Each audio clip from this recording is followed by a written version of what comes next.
नमस्कार, मैं हूं हिमांशी। नमस्कार, मैं हूं फिजा। आदिवासियत क्या होती है? असली आदिवासी किसे माना जाए? संविधान किसे आदिवासी मानता है?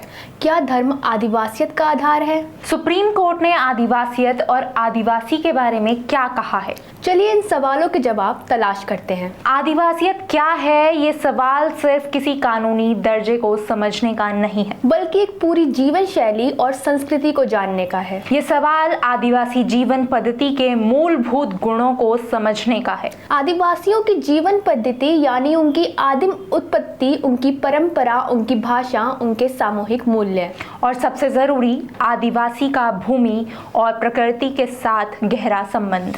भारत के संविधान में आदिवासी या अनुसूचित जनजाति की कोई स्पष्ट परिभाषा नहीं मिलती है।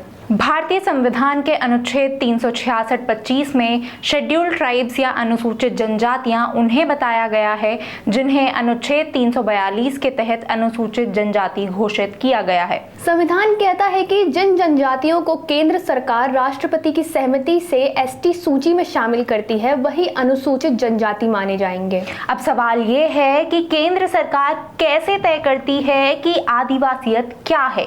इसके लिए सरकार लोकुर कमेटी की सिफारिशों को आधार बनाती है। लोकुर कमेटी ने प्रिमिटिव लाइफस्टाइल, मुख्यधारा से दूरी, दुर्गम इलाके, खास संस्कृति, बाहरी लोगों से मिलने में झिझक और एंशिएंट मीन्स ऑफ प्रोडक्शन को आधार बताया था। अब सवाल आता है कि क्या धर्म को आदिवासियत का आधार माना जा सकता है? आरएसएस से जुड़े संगठन धर्म परिवर्तन करने वालों को डीलिस्ट करने की मांग करते हैं। जनजातीय सुरक्षा मंच ऐसे आदिवासियों को आरक्षण के लाभ से वंचित करने की मांग करता है। यह संगठन ईसाई या मुसलमान बने आदिवासियों को धर्मांतरित मानता है। हिंदू धर्म का पालन करने वाले आदिवासियों के आरक्षण से उन्हें आपत्ति नहीं है।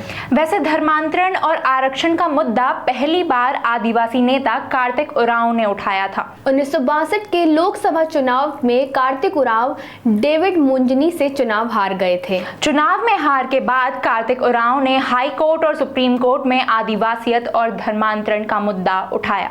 उनके सवालों का जवाब देते हुए सुप्रीम कोर्ट ने कहा कि धर्म को आदिवासियत का आधार नहीं माना जा सकता है। सर्वोच्च अदालत ने कहा, धर्म परिवर्तन के बाद भी अगर कोई परिवार या व्यक्ति आदिवासी रीति रिवाजों और प्रथाओं का पालन करता है तो उसे आदिवासी ही माना जाएगा। इसलिए उन्हें शिक्षा, रोजगार या राजनीतिक आरक्षण से वंचित नहीं किया जा सकता है।